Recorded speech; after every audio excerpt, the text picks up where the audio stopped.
बच्चों अगला जो बहुत ज़्यादा पूछा जाने वाली चीज़ थी, सर दिस कीवर्ड के बारे में बता दीजिए।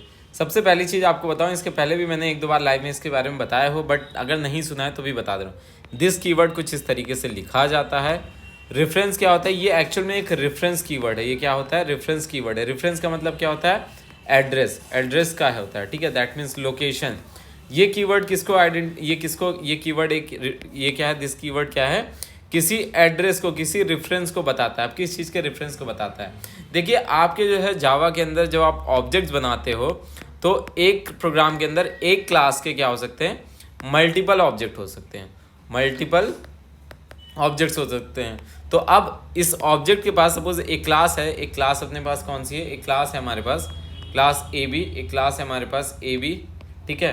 अब उसके बाद फिर क्या होता है, क्लास ए बी के पास ऐसे समझिएगा, ठीक है, एक मैं यहाँ पे लिख के आपको समझा रहा हूँ। क्लास एक सपोज ए बी है, class A B, A comma B small रहेगा, ठीक है। अब ए बी के पास क्या है, उसके पास दो वेरिएबल है, दो उसके पास क्या है बच्चे, वेरिएबल्स हैं। एक हमारे पास है आई एन टी, एक क्या है, एक है हमारे पास I N T A comma B, एक हमारे पास ए है और दूसरा क्या है हमारे पास बी है।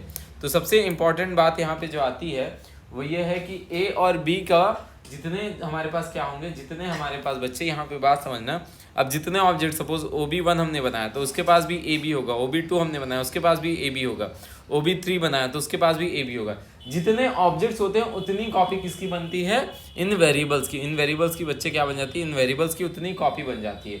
तो अब यहीं पे बात आके लटकती है कि अब सपोज OB3 को हमने कॉल किया, हमने किसको कॉल किया, OB3 को हमने कॉल किया और हमें यूज़ करना है और हमने उसी के अंदर ही साथ में कौन से वेरिएबल्स को भी कॉल कर दिए।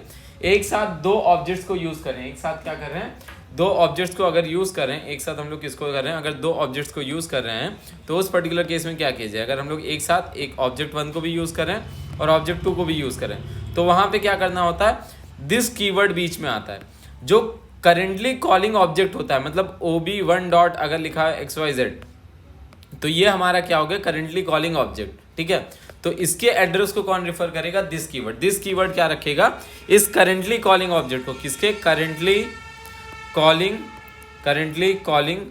ऑब्जेक्ट के एड्रेस को रखेगा। क्या रखेगा, करेंटली कॉलिंग ऑब्जेक्ट्स के एड्रेस को रखेगा। सो फाइन, होपफुली इतना समझ में आ गया होगा। All the best. और बाकी कोई कंफ्यूजन, कोई डाउट, आपको डाउट फॉर्म आपको पता होगा, एक वीडियो है उसके अंदर है, आप प्लीज उसके अंदर अपलोड कर दीजिएगा। So fine, all the best, thank you.